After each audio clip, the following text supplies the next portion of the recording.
Welcome to Not Another CEO podcast. I'm your host, David Politis.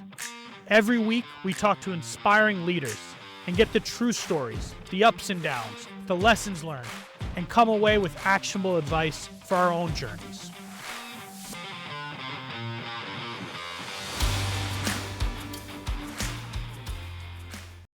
Today's guest is someone who truly defines the entrepreneurial spirit. Every single conversation I've had with today's guest has inspired me in one way or another. He's been involved with over 25 companies over the course of his career. He's been CEO of 7 companies, including 4 years as the CEO of Squarespace. His current company powers thousands of independent coffee shops through technology and serves as their single source of physical supplies. Please welcome founder and CEO at Odeko, Dane Atkinson. Thank you, David. That's a really warm opening. I feel all fuzzy and good. Glad to be here. I'm excited to have you. Let's jump right into it. So, what is the one thing you've done at Odeko, big or small, that's had the biggest impact and that you'll absolutely do again if you're CEO of another company in the future, which with you, I'm pretty sure you will be? Odds are high on that one. I mean, these last years have been crazy. It has not been an easy climate to build things in. I think probably the winning formula on this cycle, and certainly something I'll take with me, is a more wartime mentality. Like, we've had to push as a hospitality business through COVID. We've seen the supply chain world disintegrate. The market has flipped its desire for what companies do. The capital markets have frozen. It's been around every corner, another corner. And I think we started to build a dynamic where the team was always in action mode. It's always trying to fight through to the next battle. Um, and I think it's enabled us to have the agility to make these pivots, which are unnatural for companies, and kind of get through it. And I wish that was a tendency that I'd had in companies prior, where sometimes you vacillate on those pivots and changes more, and it's hard to give up what you already have. It's harder to walk away from what works to what you need to do next.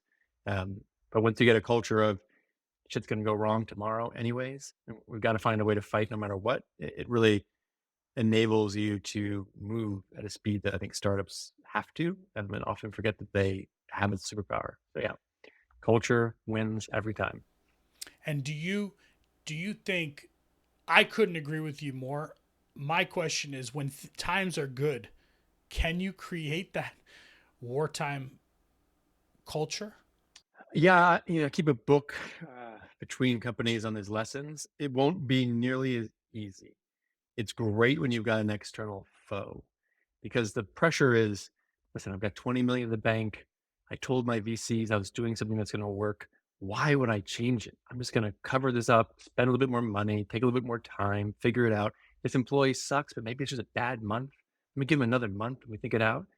In war, and when the shit's happening outside and your customers are dying or the market's changing, you don't vacillate on any of those choices. We've got to make a change. It doesn't matter how much money we have. We just got to move now. That employee is the right chapter for them. We got to make a move there. I think the trick is how to do that in the future without being an asshole, right? Like, there's definitely famous CEOs, Andy Grove moving Intel, like people have made major changes that have created, moments in history.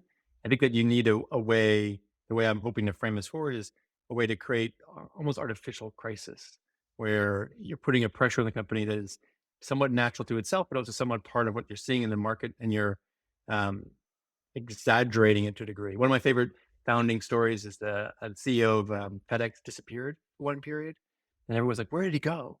And it turned out he went back to join the military that he was once part of. And when he came back, he's like, "Yeah, UPS just did same day. I got to get into a war mindset. Like, I need to freshen up my hunger." It's like a psychology bench to bring back to the company. And obviously, it's a much more extreme than I think that we all need, but it's too easy to use the framework of a startup under normal good times to avoid the hard conversations. And I think creating some kind of necessity to react to the ecosystem and get more drama to it is going to be healthy. So when we talk, let's keep going down this path, which is, how open are you with your team and how transparent are you about the challenges that at this company or previous companies? Like, what is your view on transparency with KPIs and the health of the business? And So I am a huge believer in transparency. It has been an unlock for me throughout my journey, and made me actually an okay CEO versus a sucky one, which is where I started off as. Um, my last company was famously, it's called Sumall, and we were 100% transparent. Our salary tables were public. Every time we hired somebody, we're like, hey, we just hired David. He's great. We're going to give him 80 grand. He's getting this many options. We're hopeful that's going to happen here. Public to the whole Public to the whole company. company. To incredibly positive results and incredibly painful results. So I think what we learned in that journey was, and how we've mutated to where we are today is we're very responsive to the company on anything they would like to know. We found that when we shared that notice around David joining, it created existential crisis in the team because they'd be like, I had no idea salespeople made more money than engineers. Like, what is going on? Why did I take this path? Like, yeah, that's the way the universe works. Killer salesperson makes a lot of money. Who knew? Um, and then we had other moments like a bunch of companies tried to buy us, Twitter and Google. And the moment we let that news out to the ecosystem, everyone stopped doing their work. Half the team was building things that felt like Google wanted. Half the team was building things Twitter. Like, it just, transparency requires a huge amount of education. But if you want the team to actually lean in and own their results and feel empowered, you can't hide things. So the way that that's transformed one company to the next is at Odeko, we're very transparent. We share our numbers, all our KPIs are public, our bank accounts public, our runway is published every single week to the team. Like, we're showing things, but we're not showing all the machinery behind unless someone asks. We have AMAs every 2 weeks where someone can say literally anything they like about any question they have, and they can do it anonymously, and we'll answer it because, again, I think a lot of times people underestimate the power of the people in the organization. And the more you give them, the more they'll give back, the more they'll actually create value on their own without having that direction from others, right? The company actually becomes its somewhat sustaining organic thing. I think so. The thing you said about transparency and the education that is required is not to be understated. I've seen experiences where you put a number there and you say this is our ARR, our gross retention, our net, and people don't actually even know what those words mean. And then I rewind back to when I started working, and how many words did I not understand? How many phrases?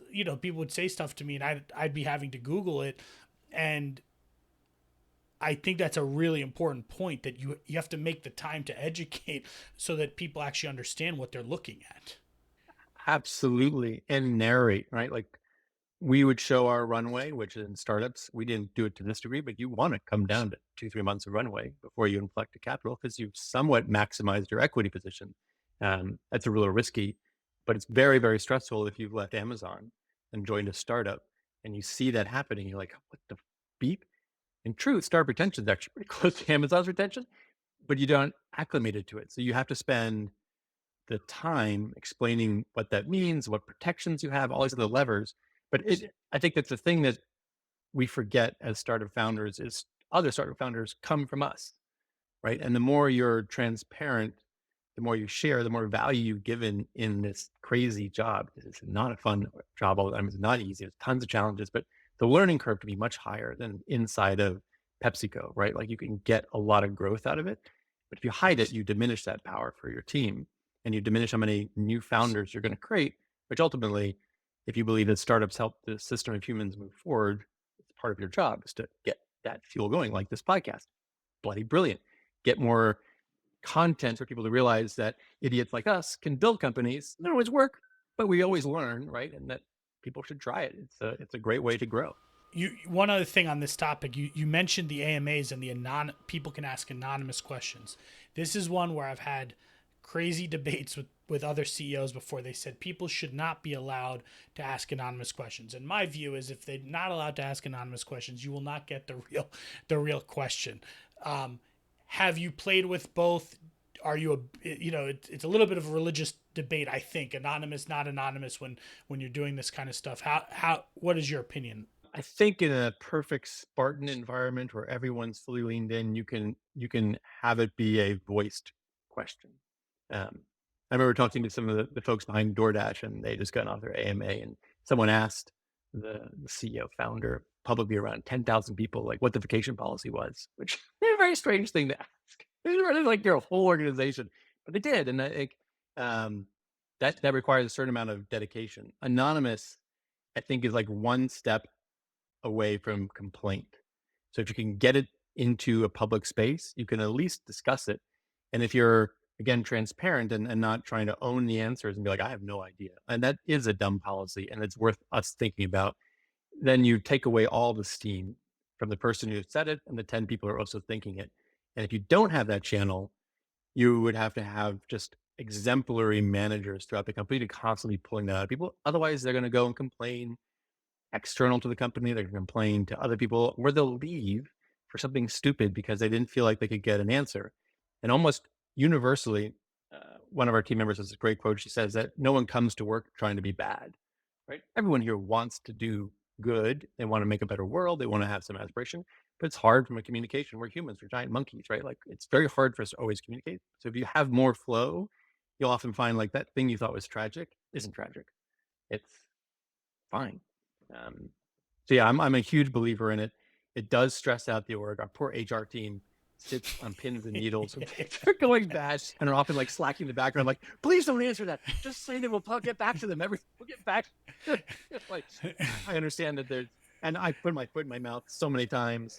It's laughable, but I do think it creates at least some form as a final catch-all that if people have issues, they can get them out.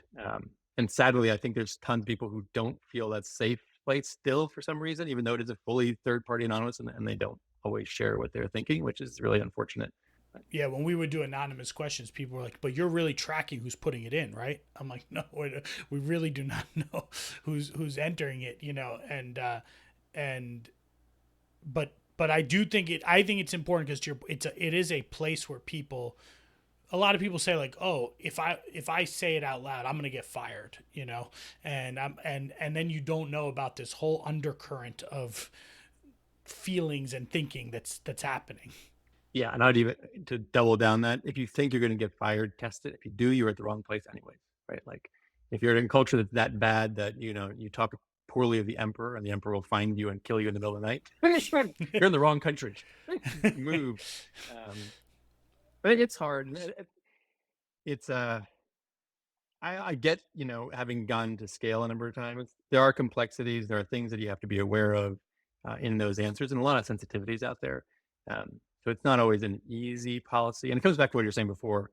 That educational piece is huge, and being comfortable slowing down with the I don't know. This team can get back to you, and something I try to do as often as possible because I'm not smart at everything. Like is just explain how I got to a bad decision. Like I was on the field, the ball was flying across. I thought I could catch it, so I left my position and ran for it. And yes, that worked out horribly. But the thinking was I would get to the ball before it landed. And then at least they understand that it wasn't like, oh, I'm just gonna, privilege some group of people or do something else. There was a framework there. So you've been through a number of businesses, and with Odeko, you're not the business today is not the business that you set out to build originally. Can you maybe talk a little bit about that journey and what did you set out to build and where are you today? Yeah, and this is one of my favorite refrains. So if you've heard before, I apologize, but I think founders so often, I think we talked about this, David. I think founders so often get stuck on the idea that I have to have the perfect idea. It's got to be every detail. The Excel spreadsheet's got to be perfect. Something has to be perfect, and that's an incredibly hard criteria to get to without data coming back. Um, Odeko started with a mission that we felt we could make small businesses better. We could average out the difference between a chain and an independent, and we picked coffee as our community to really embrace it first. That helped because, as you said, we started off as a predictive AI 5 years ago before it was super cool.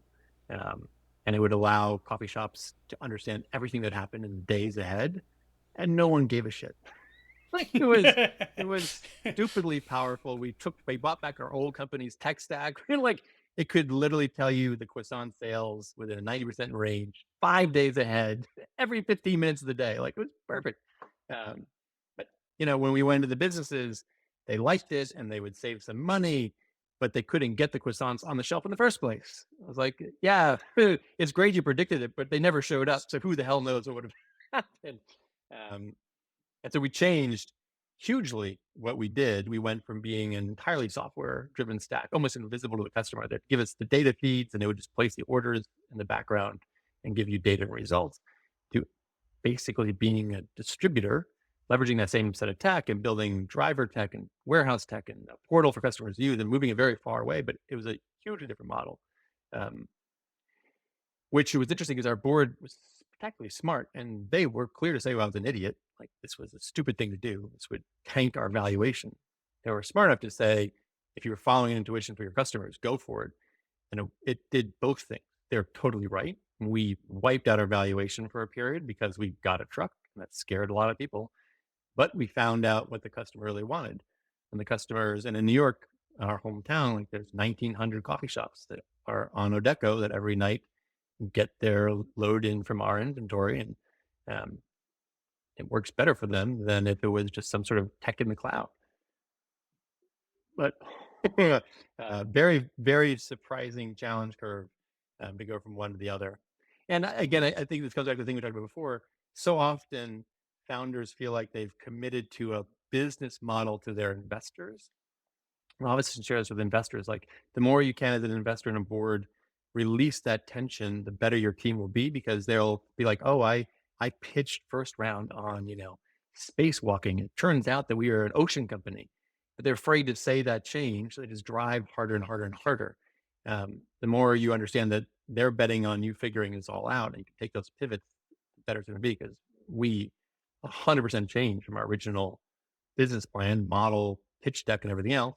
Same customer, but to a very different way of delivering value. I may be wrong, but I feel like you were able to do that.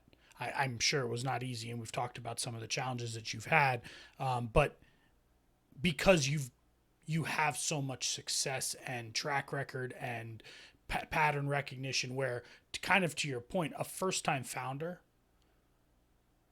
probably just runs their head against the wall until they run out of money in that situation, because you you do feel like you're working for the investors. I can speak from my own experience. Like you do at some level. You say, "Oh, I just took tens of millions, hundreds of millions of dollars." Like I'm doing, to your point, what I told them I was gonna go do, and if it's not working, I got to find a way to make that business work. Versus, I can take it this other direct. Like, do you agree with? Do you think it's because of that, or do you think you would have done this earlier in your career as well? No, it's 100% because, well, I've gone to a point where people think my gray hair means I'm smart, and I've lost a ton of money and made a ton of money, so I get more rope, and that is unfair. I'm trying to share this in part because I wish I heard this when I was a younger founder. There are certainly companies, I wish your podcast was there, that I was bleeding my head against the wall, trying to do skunk works to the thing I thought would work. I could then pivot the narrative to skunk works. And it took a long while to realize that in the boardroom, when you sit around, I'm the biggest shareholder. I'm working for myself. These are people who joined in the mission. We're all facing this thing together. If our baby doesn't go to college or graduate, we're screwed, right? So one parent hiding the fact that our kid's doing drugs at night isn't going to work. And I think that the positioning of like boards is just horrible, because you end up having this, I've made a deck. Oh, here, high Lord, I will send you the deck 6 days before our meeting and it'll have everything you want. And then I'll sit and answer your questions. It's totally positionally, even just socially, like I am in service of you, when it functionally actually isn't from a structure standpoint. Um, so like when I advise folks, I've tried to help them rebalance that board to have them do work products so that you always come to the meeting. They've done research, you've had research, have a way of collaborating on universal dashboards. You're not making presentations. So in other words, instead of us facing each other, we're both facing together at our child and being like, hey, David, something's really wrong. We thought this was going to work, but let's talk about it, versus, hey, David, something's wrong, right? Like you just have to get into the mindset that you're together on this. You're parenting this thing collaboratively. It's not your responsibility for its success. Your responsibility is to create the environment for it, right? Sounds awesome, bloody hard to do, especially with crappy VCs who just want to show off their ego and get bigger and bigger and bigger in the meeting. And like, it's I'm gonna know everything. And I just met with one of my companies. We had a board member who was on Facebook's board, and all he would be is like, oh, when I was hanging out with Zuck last week, he said blue is the right color. And then the entire company for like 6 months want to be going blue. We're like, oh my God, blue's it. You can only see blue. Everything's going to be blue. We're like, no, he was just trying to look cool. He was just trying to show off how great his network is and how smart he is. Smart guy and nice guy. But I don't even think he meant to do that to us. It was just, there's so much authority given by that movement of capital and that experience that it's very hard for a team, and even the teams underneath it, to not get swayed by the smallest thing. Um, Rob Haves, one of our investors, he was on the board of Uber and Square, first investor in all these great companies, amazing guy. And he would often hold, you could see him literally hold it. He had the answer. But he would tell me things like, hey, Dane, I've just seen this pattern. It may not be for you at all, but I've seen this pattern that when companies do stupid things, bad shit happens. It would be a relative thing, but somehow just that small phrasing, I was like, oh, it's not me. It's a pattern. You're right. Yeah, I'm yeah. totally wrong. So these people have been around the block a lot. They get a way of delivering that without adding that ego dose in. It makes it really hard to interpret.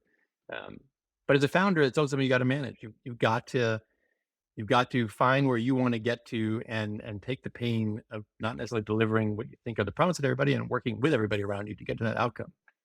Bloody hard to do. That imposter syndrome shit is no joke. Yeah.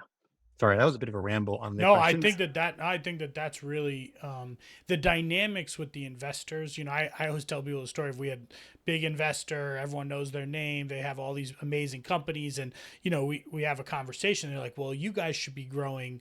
You know, our best companies are growing 300% a year, and they have 158% net retention, and they have, you know, they give you the stats, and you're like, okay, you may have like a company that is like off the charts, but you also have 200 other ones that don't fit that. But to your point, our CFO or someone in the meeting would say, Dave, we need to get to 150% net retention, and we need to be growing, you know, otherwise we're not. And it's, I think that thing about the power dynamics, you know, you don't feel comfortable, at least for me, challenging that conversation, saying, is that one company, or is that like, actually, you know, can you give me the chart of all your companies and tell me where we, like, you don't feel comfortable. And then you realize exactly what you said, which is, actually, you are all on the same team. I mean, you're all there, and really you are the person that everyone else is relying on to get this thing, you know, like, without you,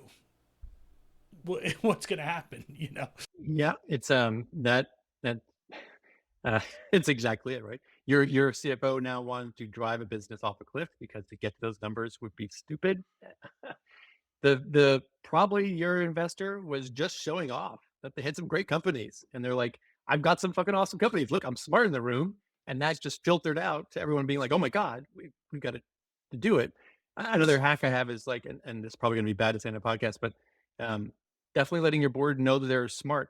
First part of the meeting, every time you have a board meeting, everyone needs a smart compliment. Because if you don't, then somewhere along the way they have to prove that they're smart, which is much easier to do negatively than it is to do positively. If you just get that out in the open, there are a whole bunch of smart people trying to solve this problem. It can lower that stress of like sharing data points that make you look really great, but also create stress in your organization. Um, it just comes down to humans at the end of the day, right? Yeah. Well, let's talk about that. So you've hired, I'm going to guess, thousands of people. I'm not sure, you know, across all your company, thousands and thousands of people. What is what is the number one attribute that you look for in a person that you're going to hire? And let me be actually more explicit. Let's say number one attribute specifically at an earlier stage, right? So obviously when you're getting to thousands of employees may be different, but at like, what is that number one attribute you're looking for? It's tricky. I have come to realize I suck at a lot of things, and I'm not able to screen candidates for their capacity in engineering anymore in a lot of different categories because I've lost that grace. What I do provide at the early stage as a filter is just detecting the spark.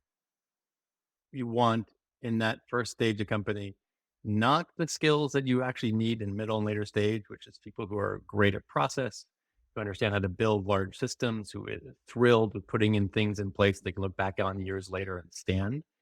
You do not want people building things in titanium. You want people slapping together mud and duct tape and getting shit done. When I find the best clue to that, and I'll ask this in every interview I ever do, even at this stage, it's like, why the hell do you want to do this next thing? What makes you see this as your chapter, and what things excites you? And then just digging into that to a point where you feel like you've gotten, either they don't know it internally, which sadly is a lot of the case, and they're just bullshitting. I want to be in a startup. I worked in a big company, or like, I love this industry, and you can feel it's not there. Sometimes you get to somebody who's like, I want to be rich, or I've never done anything that's meaningful. I want to do something, or I fucking love this customer. My mom was this customer. I've got to see that work. Like, there's that desire, which hopefully people in your team can make sure they're actually qualified at the base level. But that also, from a rate of change, is what you're going to hope for. And the rate of change is really where you get the long term value. Also, just knowing half your hires are going to be sucky. It's really hard to do good hiring. So I think some of that pressure off yourself is helpful. Um, but I, like my first company back when I was a teenager, my admin became chief of staff for the White House for Obama. Like, she just never stopped growing, just kept kicking ass and going away. I've had tons of people who you would never expect to have so much longevity, but they just had that hunger. You never know where they're going to end up, right? So if you can catch people who look like they want to mark the world, even if they don't have the skills, they'll find them along the way. Also, meet everybody. This remote thing sucks. Meet everybody. You can't tell if they're crazy until you actually meet them. Yes. I um you know when I think about all the best people that I've worked with early stage, they've all exactly how you described. It's like they not actually none of them had the skills to do the job I was hiring them to do, but they all had I didn't even really think about it that way, but they all had a spark of something where you're like, okay, there's a drive here. And I think those people also, they're more resilient when there's the constant up and downs and changes and everything there, because it's not like they almost thrive in that. I would say, And I'm sure there's a way to map it from a neurology standpoint in other places, but yet that same wild hunger and throwing things on the wall and eagerness to move forward. Maybe it's moving forward. It's someone who has motion in their existence. They're driving through, because um, that is what helps you get through the shit show that startups always are. They look like straight lines. We narrate them in the past. They're always the most crazy roller coaster rides you could imagine. So one thing with Odeko, it's a physical now. It's a physical business, not just a software business. Have you ever been in any of the other companies that you've been involved in, or as CEO, let's say specifically, maybe as an investor, yes, but as a CEO, that had a physical component like this? No, I'm lucky. I do have ADHD, so I've had bars and restaurants and all that kind of stuff as a distraction, but nothing nearly as complex as mixing electrons and atoms. This is the first time I've done it. It's so awesome and gnarly in every which way you can imagine. Uh, Keeping a server running is much easier than humans. Did you learn yourself as you were going, or did you hire people with expertise like right away when you knew you wanted to go down this path? Did you like, I don't know, do the deliveries yourself? I don't, did you learn this yourself, or did you bring someone in immediately that had the experience? If it's possible to say both, I'd say both. I know I suck at everything. It's been a very big unlock for me professionally to admit that I don't have to be good across the board. So when I started these things, I knew I would screw it up. And part of my deal with the team was, let me go a little bit ahead of the organization and mess things up, and then everyone can make it actually work. So me and a couple people, we drove around at night and we loaded coffee shops. We called the customers and sent them pictures on our phones, and they're like, "This is amazing." And then we did it for a few more weeks, and things started to go totally off the rails. And no one was sleeping, and we were loading Oatly up like 6 flights of office stairs, and it was a total mess. But that's also, I think, part of what a founder's role is to do things that aren't smart, that make a mess, and then smart people can be like, oh, there is something in here that really works, and make it into a business. And we were lucky to get great people. The thing that we found so interesting is we scaled very, very quickly. So it was constantly catching that curve, getting more people in that could actually know what they're doing. And every single time someone smart came in the building, they're like, "Oh my god, how the how the hell is this working?" Like, yeah, and um, we made every mistake that people who've been in the industry had learned a million times over, just for the hell of it. So yeah, it was really something. What's interesting, I've had a couple of interviews with people for the podcast who have this tech enabled service or physical goods, and what's with software. And what's interesting is actually in today's world, maybe forever, it's actually more defensible as a business than a pure software company. 1,000%. Our net retention chart's the best I've ever had in any company. It's we put hundreds of millions into the company in the last 4 years. To catch up to us would be not impossible, but very, very painful. And the quality that you can deliver ultimately to a customer where you control both the atoms and electrons is off the rails. When the software and the hardware are made together, it is really something.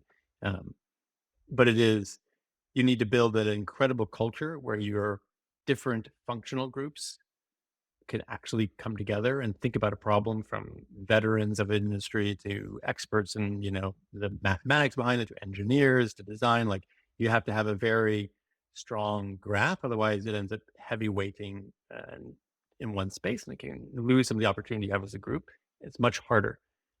Having done a lot of these damn things, it is increasingly complex. But then you are, to your point, like, you're building a moat when you control the atoms.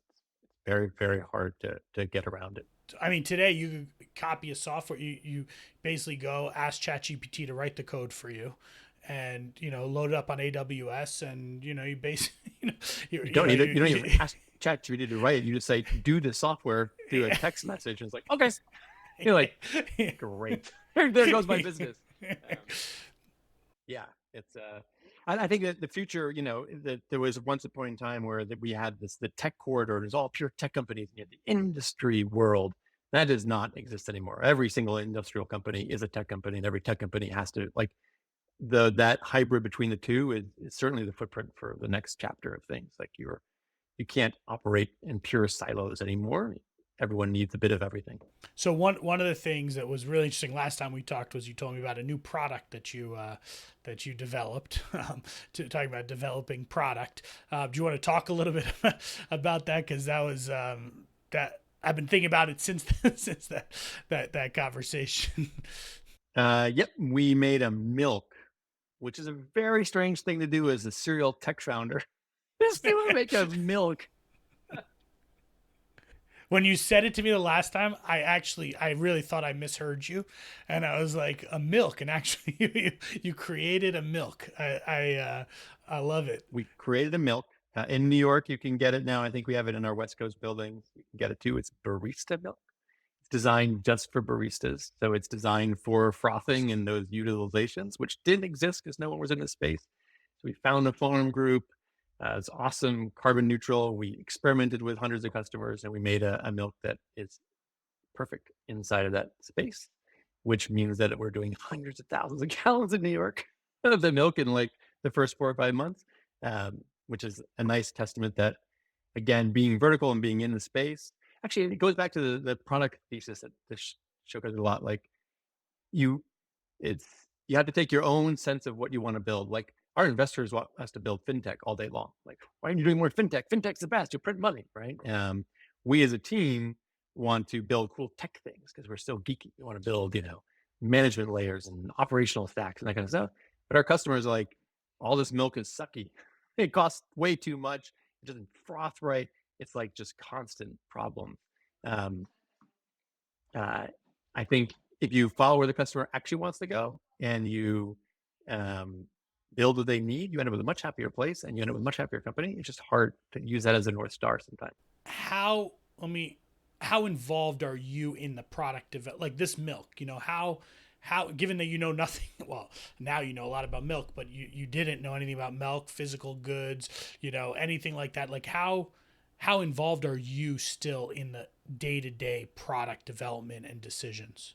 That's one of those other tough things. You as a founder and a CEO, you want to be in everything. You really do. I really do. I wanted to design the logo on an evening and just would be the worst logo ever, but I would have got it. Um, I think that what the role you end up getting to as you scale is just providing some of the strategic framework for people to make better decisions on. So in the milk case, we knew we were struggling against a very weird industry of mafioso and old manufacturers. Literally, I've had my only death threats and startup land from this industry. Crazy. Lots of ancient systems in place, and trying to figure out how to better that was important to us because we wanted to not have our customers have a separate vendor that only brings a small amount of inventory. It's more trucks in the city, just create more noise. So we had to find a way to innovate. So we put pressure on it. We found this idea in Europe. There was a barista milk we ran into when we were looking to expand there, and came back and thought this is a really good space. And the team pretty much did it all. I got happy enough to like move the logo an inch versus making it myself, kind of thing. But it's very frustrating and incredibly hard to do. But I've had experience in the past where, like, if your team does something and you redo it, then no one ever does anything ever again because they're just going to wait for you to redo it, right? You've got to curtail your crazy and wish to do things at the stage, and the team will do a better job, even though you yourself want to so badly. What is the biggest challenge you've ever faced at Odeko, and how have you overcome it? Did you overcome it? So Deco is rich in the challenges. It could because this is the freshest, but we we're a growth stage company, um, and which is we're getting close to the IPO gateway, and the market froze, and it also changed its expectations. We had managed to go from 1 to 100 million in a couple of years, and like really had a decent trajectory of growth for a small company. But the priority went from that to you need to be profitable. If you're not profitable, you can't be funded, almost universally across the board. So we had to retool, and thankfully having that wartime culture, I think, enabled us to do it because it's an unnatural transform for a company to make in its third year of the business to go from one extreme all the way to the other extreme. Um, and it was a miraculous pressure. And again, coming to that thing of like, how do you create this pressure in the future? The outcome that it's had has been spectacular. We have still managed to grow, but we've managed to become near profitable in a span of a year and a half or so as we like retransformed everything at a high velocity of a business, right? Um, that was incredibly complex and took pretty much everyone on the team being free to make all their own choices to change the way, trucks were bought, to change the way buildings were run, to change the way like everyone across the entire company retooled their space, which would have been impossible in a command control culture to get done.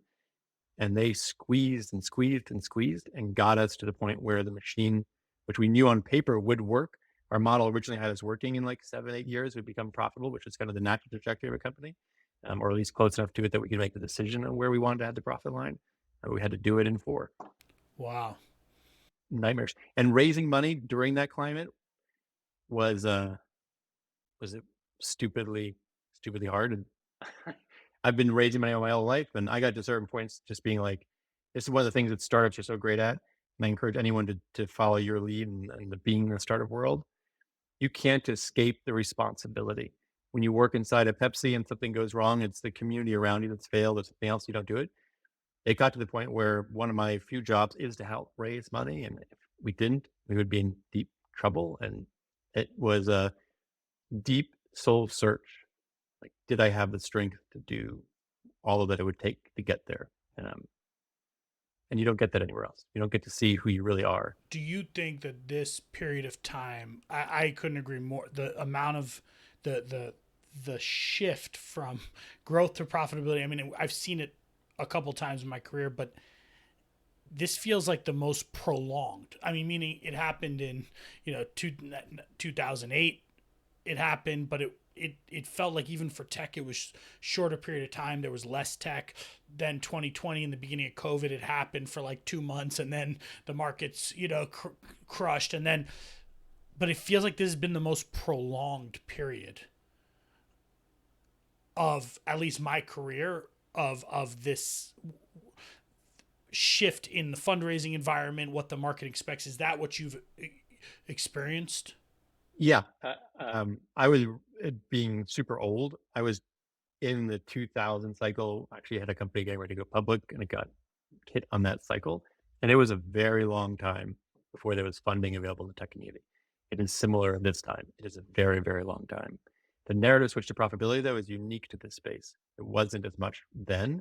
It really is now the overpowering voice, which I would caution the pendulum always goes back and forth. Another factor of being old. I'll say it here on official record, because you'll date this damn show. In 2 years, everyone's going to say, how fast are you growing? What's your growth rate? Are you growing? We would like you to be profitable, maybe not perfectly profitable, but within a profitability range. How fast are you growing? And 4, it's going to be like, screw profit. It's go, go, go, go, go. So there's a, the same thing. Like when we were growing, we had pressure to grow even faster, and we could have.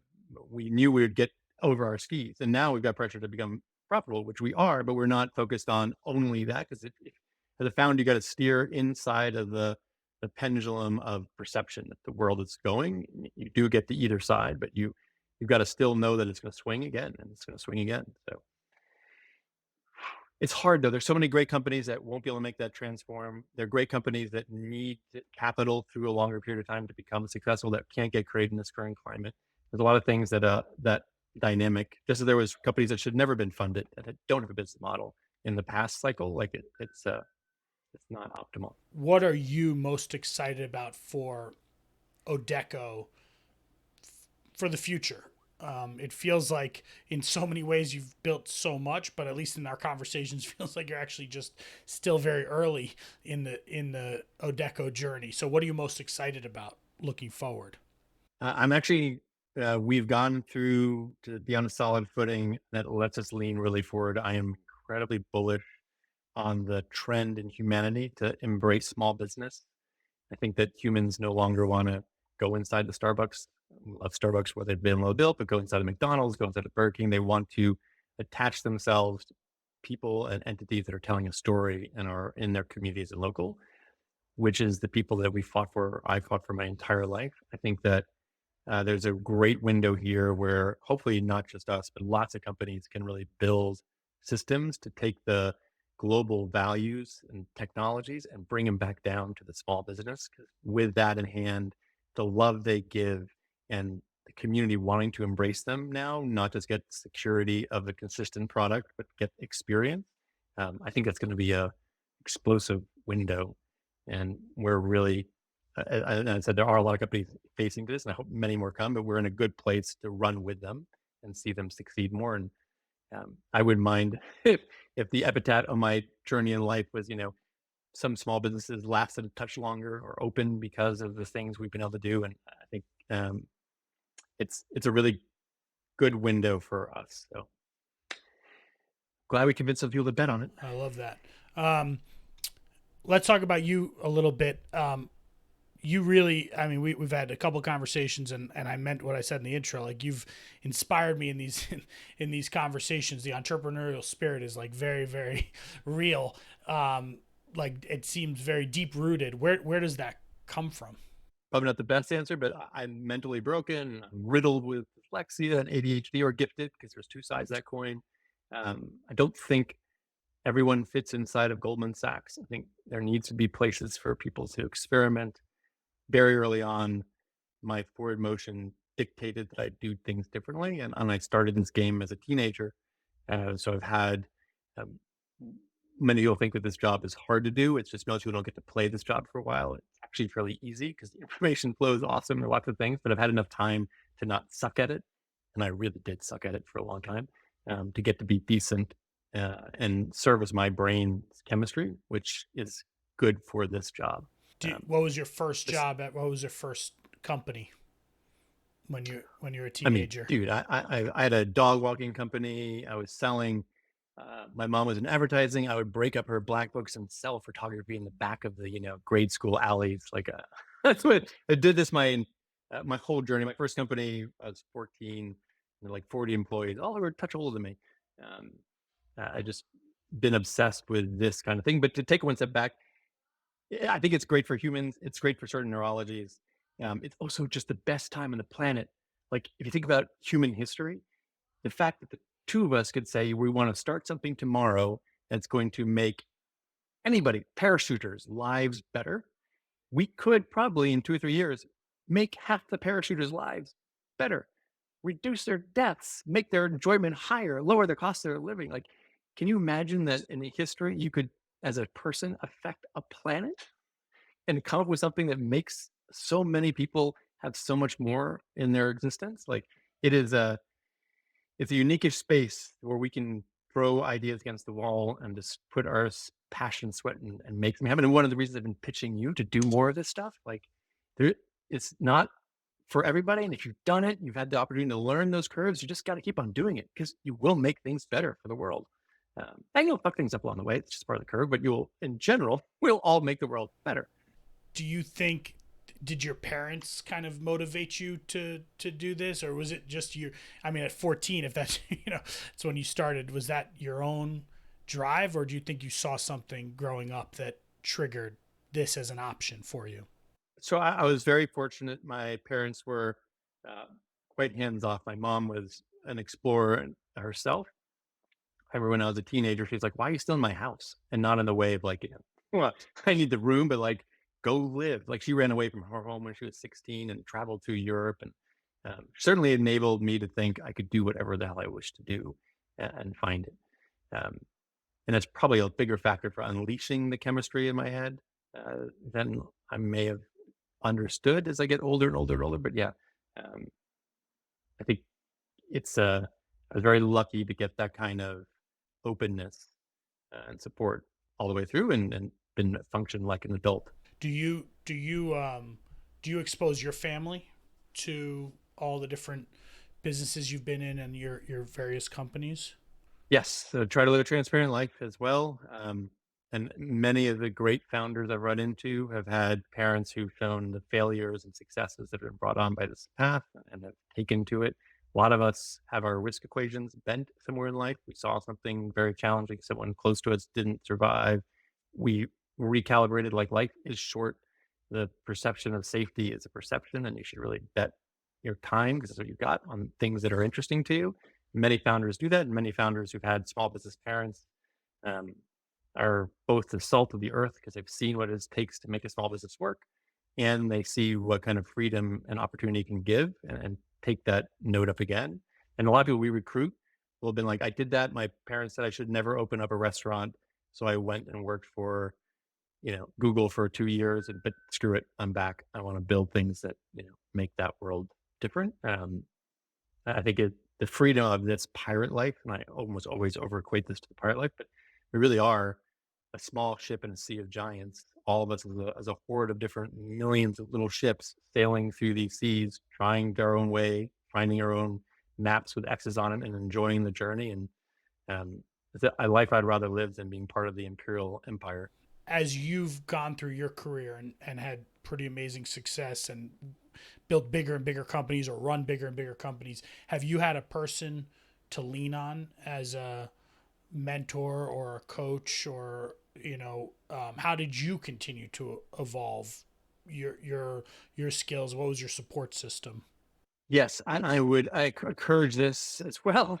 Um, Mentors are the golden thing. I was very fortunate to get a couple of amazing mentors early on who decided that they were at their point in their journey where they wanted to pass on knowledge, which seems to happen to all of us as we grow, um, and made massive differences in the outcomes I was able to pull off, because I was able to run questions that seemed impossible to me, but were easy to them, and they were smart enough to lead me to it versus direct me to it. I don't understand why more folks don't take that path, right? Like, they've done the statistics, you can probably dig them up, but if you train with one of the world's experts, your curve of learning is tenfold. You tend to be in a much better position than if you just go your own or train with somebody who's in a similar space. Like, find those folks that you wish to model, especially those that have proven themselves, and in any way you can, attach yourself, whether that's as an employee, a free team member, a friend, an actual official mentor mentee relationship, because we're all going to fall in the potholes, and you'll still fall into it. But when my mentors are like, "That's a hole you're about to fall into," it's a hole. Yep, you fell in there. Well, you're climbing back out. The fact that they could point out before, I was like, "Oh shit, they saw this before I fell in. I only fell in the next 6, not the next 10." Like, you get slightly better. Um, yeah. very, very thankful to those folks who bet on me early on with their time too. And you're now doing that for people now, right? I've been a Techstars mentor since the first class. I care for as many companies as I can get the bandwidth to do. Again, we're all one part of the community. I think people miss that. Startups is, again, that pirate fleet. I've had team members who've sailed with me for 25 years and they've left my boat and joined others and come back into my boat and left my boat and joined others. I'm hoping that we share a boat someday. Like we're in this sea, and if you can get everyone to gain skills, become better at it, we all will do better, and we all will have chapters together. And that I think that sometimes the mentees forget how much it means to the mentor. The reason I love doing those programs is I forget speed even at this stage of being speedy. And you see some of the starts like, wow, you guys are just rolling dice every hour. I got to get moving faster. Like you get um, same thing like if you train martial arts, you become a better artist when you teach others. When you in that dynamic, it works both ways. You're not asking a lot of someone to be in that relationship. You're giving at the same time. Um, just encourage people to try to do that more. Yeah. Well, you and I have talked about this. Like I've been having one of the most satisfying periods of my career actually helping early stage companies, and they're saying, hey, thank you so much, Dave, and I'm actually saying thank you. I'm loving the experience of actually being able to give back and see them grow and see them. So I agree with that. And the other thing I'll say, which I think is important, is I think people look at you. If I go and look at your LinkedIn and read about you, and I think a lot of first time founders are intimidated or don't feel like they can reach out and say, hey, Dane, can we talk for, a minute? And what I've at least seen, and what I give the advice to people, even when I go to talk at colleges or whatever, is like, just reach out. Most people want to pay it forward, especially this analogy of the pirate ships. Like this group, this community, I don't think there's anyone I've ever reached out to ever in my entire career in like an entrepreneurial kind of mentorship way that hasn't responded to me. Maybe they won't give me 2 hours of their time, but they will respond and they'll get on a 15, 20-minute, 30-minute call. I would say my hit rate's like 99%, So do you agree with, like, do you feel that same way? And I mean, even being on the other side, I got mentors who were David McBride was one of my mentors, and he was the CEO of Dun& Bradstreet. I was a little kid. He gave me time. So I was like, why are you doing it? And the same thing. The hit rate is super duper high. I think if you're just willing to listen and learn, there's very few people who wouldn't spend the time with you. Um, I highly encourage reaching out.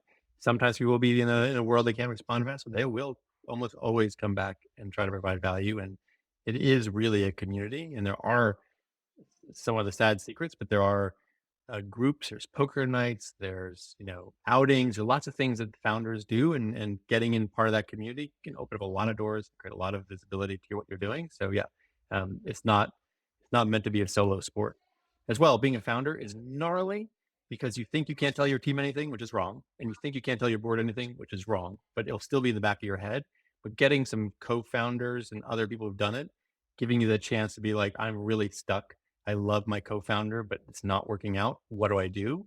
We've all seen that 50 times, and we can help person go through what that journey is like, because at least we can tell you our stories, if nothing more, right? But to do that on your own will eat you up when there's at least content much closer and shows like this, more of this, more.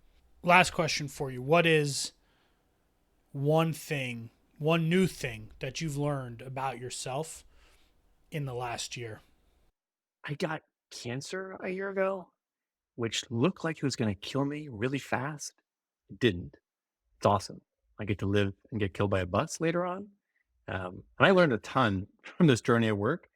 I think what I walked away with when I was sitting there in that brief period was boiling down my life. Like, if I only have a few weeks, what do I do with it? What's really matters? And a lot of the things, and you see these quotes from Jobs and whatnot in their stages, like the things that we think are important during our days aren't. But surprisingly, the things that really matter are actually the things we do: building relationships, helping others succeed, finding their own way, building things that make people be more of themselves was something that I took pride in and wanted to spend my energy on going forward. And a lot of the things that I thought were important, that the world tries to make us think are important, truly evaporated. I got a better view. I got like 10 years of therapy squeezed into a short window. It was very helpful to kind of see what mattered at this part in the journey of life, where I have time to continue to invest in the things that I know will be what I will find meaningful as I go through it. I mean, going through that, you still had the energy to build. I mean, to your point about being a gnarly thing, I mean, it. Yeah, I mean, I literally got the golden gift ticket. Misdiagnosis, ended up having something going on, but it's not that it really distracts my ability. Gave me that window and cost to it all. But um, uh, at the end of the day, I don't think I could ever do anything different. I'm pretty sure at 90-year-old, I'll be walking around with, trying to optimize the robotic body that some 22-year-old built. Like, this could use software. This would be much better. I could press my eyeballs fast. Like, I can't ever see it stopping. Well, that's why I said in the beginning, the entrepreneurial spirit. I mean, it's like it's infectious, honestly. So, well, if people want to connect with you, what is the best way to connect with you? What's the best way to find out about Odeko if they want to learn more? The website's probably a decent place to start. And I am just Dane at Odeko if you want to spam my inbox. I somewhat exist on social, but I never check it because I'm consumed by every work activity I do. So yeah, that's the best bet. Awesome. Well, Dane, I really, really appreciate this. I've appreciated every one of our conversations, and I think this is going to inspire, hopefully some first-time founders or people who now are going to become first-time founders and those who have done it multiple times. So thank you very much for doing this with me today. Thank you, Dave. And do take this chapter. It may not be what you stick with, but you'll be stronger on the other end of it. I hope you all join us in the partnership. Awesome. Thank you. And for those listening, hope you enjoyed the conversation. You took away, I mean, probably 10 things from this. And if you did enjoy, please share the episode with your community, with your network. And we'll see you for the next episode of Not Another CEO Podcast. That's a wrap for this week's episode of Not Another CEO Podcast. Thanks for joining. For show notes and more, please visit notanotherceopodcast.com. We'll see you next week.